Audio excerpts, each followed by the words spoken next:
রাজশাহীর ওপর দিয়ে গত কয়েকদিন ধরে বয়ে যাচ্ছে তীব্র তাপপ্রবাহ। অসহনীয় হয়ে উঠেছে জীবনযাত্রা। গতকাল হিটস্ট্রোকে এক কৃষকের মৃত্যু হয়েছে। এ বিষয়ে আরো জানাতে নগরের আলুপট্টি থেকে এই মুহূর্তে আমাদের সাথে যুক্ত হচ্ছেন সহকর্মী বুলবুল হাবিব।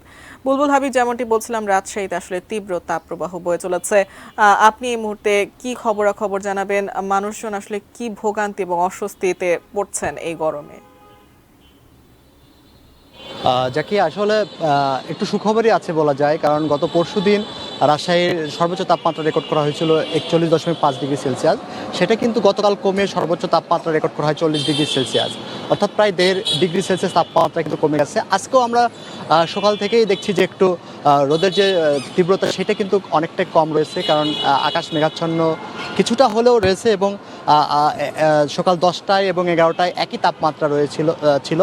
সেটা হচ্ছে 36 ডিগ্রি সেলসিয়াস তাপমাত্রা ছিল, অর্থাৎ হচ্ছে গত যে কয়েকদিন ধরে তীব্র তাপপ্রবাহ সেটা আসলে কিছুটা কমে আসছে বলা যায়। কিন্তু এই যে তাপমাত্রা কিছুটা কমে আসলেও আসলে মানুষের যে জীবনযাত্রা সেটা কিন্তু অসহনীয় পর্যায়ে রয়েছে, কারণ গরম সেটা কিন্তু সেভাবে কমার তো সম্ভাবনা নেই এবং মানুষজন কিন্তু ব্যাপক দুর্ভোগে পড়েছে।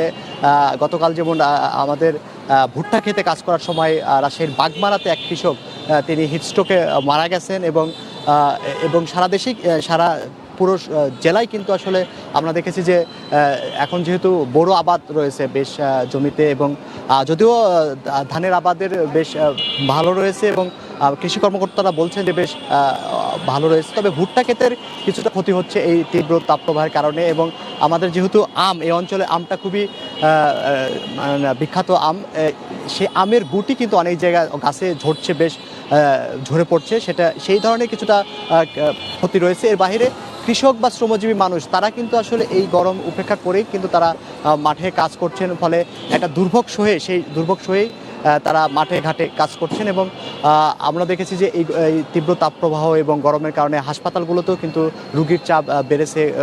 গড়ে 200-300 রুগী তারা কিন্তু এই গরমে অতিরিক্ত ভর্তি হচ্ছে। একটা মানুষজনের জীবনযাত্রা যেটা সেই অসহনীয় পর্যায়ে রয়েছে এবং খুব প্রয়োজন ছাড়া মানুষজন কিন্তু ঘরের বাইরে কিন্তু আমরা গত কয়েকদিনের চিত্র যে হচ্ছে বের হচ্ছে না। এখন সবাই আসলে তাকিয়ে আছে আকাশের দিকে, যে বৃষ্টি কখন হবে, কখন একটু স্বস্তি ফিরে আসবে, মানুষজনের জীবনযাত্রা কিছুটা হলেও স্বাভাবিক হবে, এমনটাই কিন্তু মানুষজনের এখন দৃষ্টি। তো যাকে এই ছিল এখান থেকে রাজশাহীর উপর দিয়ে যে তীব্র তাপপ্রবাহ প্রবাহিত হচ্ছে তার খবর।